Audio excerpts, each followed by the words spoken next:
Hey guys, James here. If you're looking to improve your musical ear and connect up what you hear with your ears to what you play with your hands, please do check out this lesson all the way to the end.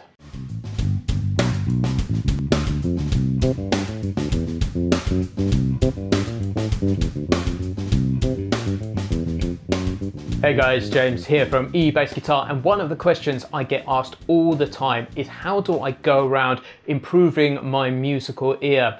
Having a good ear is one of those things which can be tremendously useful, specifically if you want to go and hang out in jam sessions, play with other musicians, because it gives you the ability to hear and predict what other musicians are going to play. It's really super useful skill to develop, and can be one of those things that can feel quite elusive at times. I remember back when I was trying to develop my ear, it kind of sometimes felt like I was sort of chasing something that was really difficult to get hold of.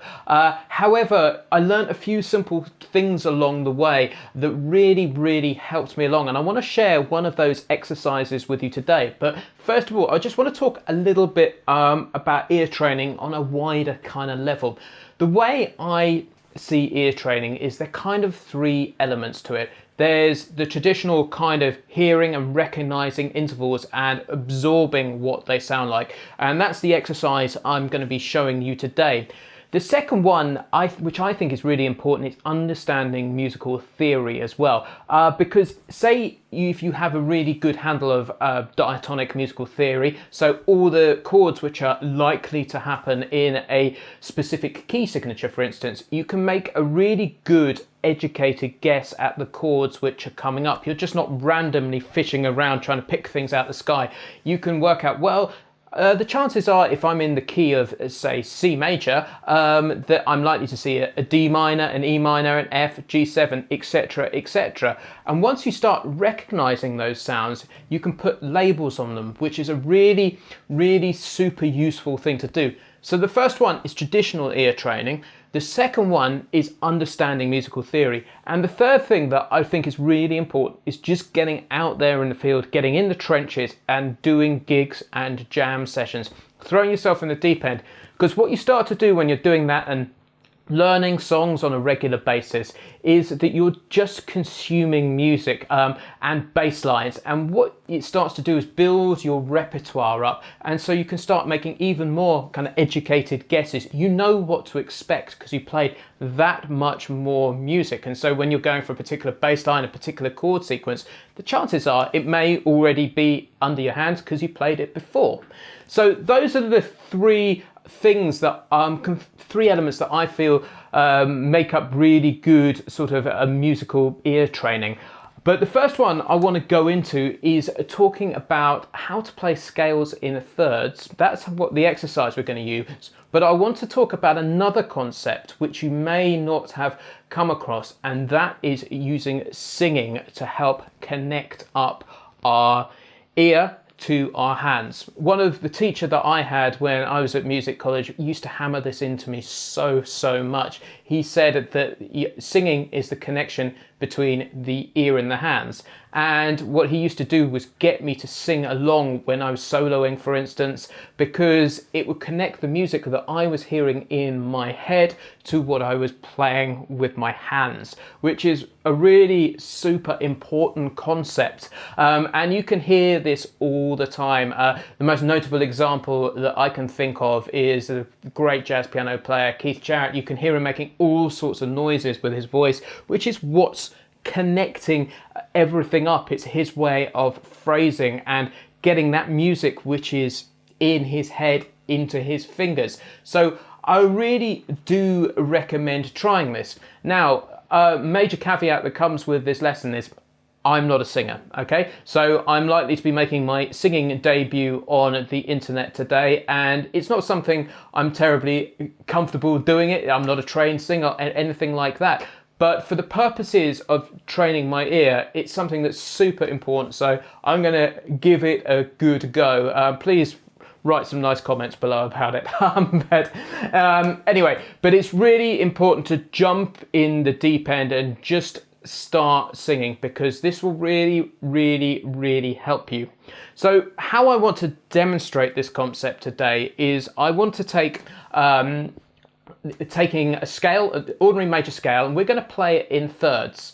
If you want to learn how exactly to do this, a few lessons back, do Google it. We'll link to it in the notes for this video. I did another lesson on how to play the major scale in thirds. So go to and look at that one. But we're going to move this on a notch from here, and we're going to do what's called up one, down the next. I'll play first of all the major scale in thirds, and then I'll demonstrate the concept of going up one and down the next, and then explain why it's a cool idea to do. So let me play the ordinary major scale in thirds, and we're going to do this in the key of A to begin with. The reason I'm choosing A is because it suits my voice quite nicely, the register I've got. So it's kind of important to go around and pick a key signature where all the notes feel comfortable. You can get the whole range of it. So let me play an A major scale in thirds, and so you can hear what this sounds like.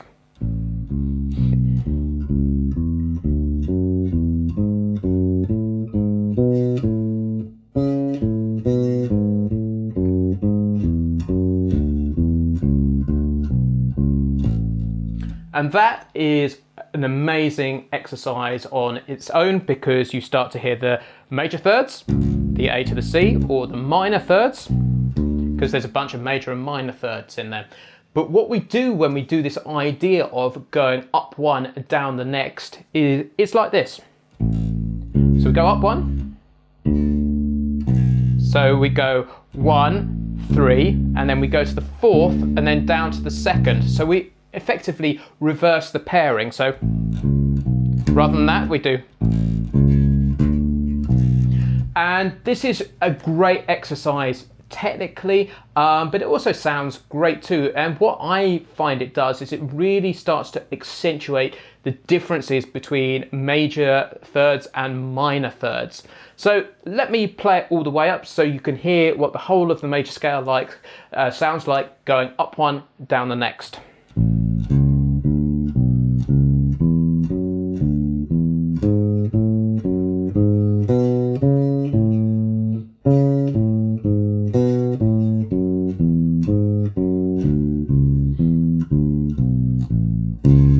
And what I suggest you do is practice it in what I call little cells, 4-note blocks. So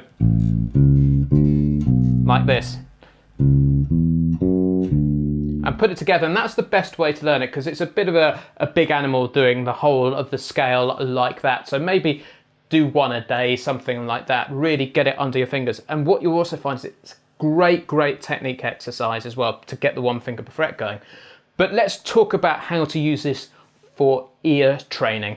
So what we want to do is literally start singing along with it. So this is the first stage. So bum ba da ba ba ba da da ba ba ba ba ba ba ba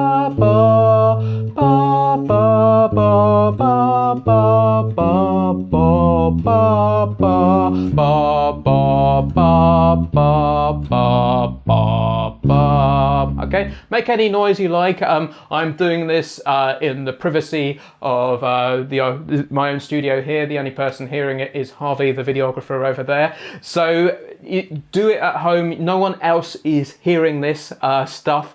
So, but just sing out with confidence. It will really help. So you could even try singing the note names to this as well to get this even more into your head. Okay, so you could go A, C sharp, D, B, C sharp, E, D, D, F sharp. Okay, so get those notes and those sounds in your head. You could sing the interval name, so you could go 1, 3, 4, 2, etc., etc. They're all different ways you can do this. But remember that idea of practicing in cells. Really sing, really appreciate the sound, because it would change all over the neck. Now, when you get that comfortable and you get that down, the next stage of the game is to sing the note first of all, because what this forces you to do is pitch it in your head. So you have to hear the interval first. So when we relate this back to playing bass lines on gigs, what you're looking to do is actually hear where the bass line is going, so you can recognize the sound of particular lines, particular intervals, and this is what this develops. So let me show you how this works. So we would go ba, and we're going to go to the major third, da da. So da ha, then play the note, then to the next note, da da da da da da da da da. And you can see what I'm doing there. So I'm pitching the note before it.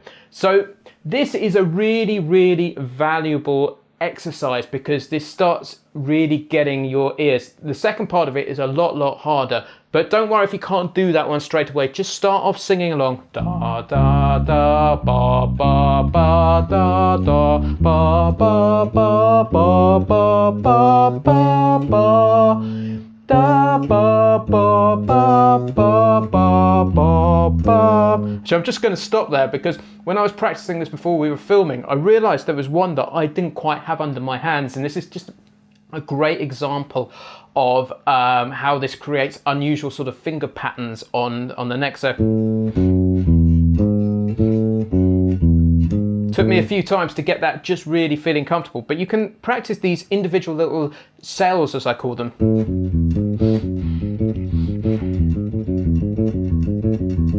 That may be something that you wouldn't ordinarily play. So what it does is it sort of just pushes the boundaries a little bit. So that is how to develop your ear using scales in thirds and crucially singing, because the singing is what connects up the ears and the hands together. You can obviously practice this going into fourths, fifths and sixths. So you could... Okay, so I was doing that within fourths, using fourths instead of thirds. You can do all the different intervals of the major scale, and it will give you loads and loads of different permutations of this if you want to get into.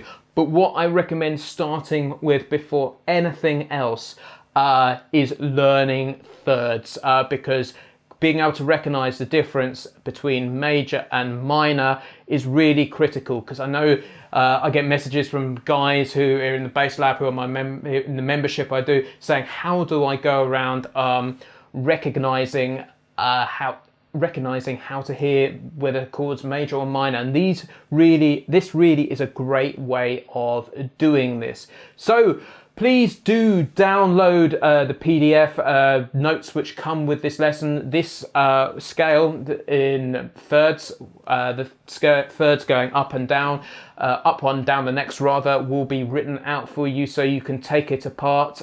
Do that slowly. Don't worry if it takes you a week or two to really get that under your fingers. It was a real important lesson for me when I started getting into that stuff. So if you've enjoyed this lesson, please do give it a like or share.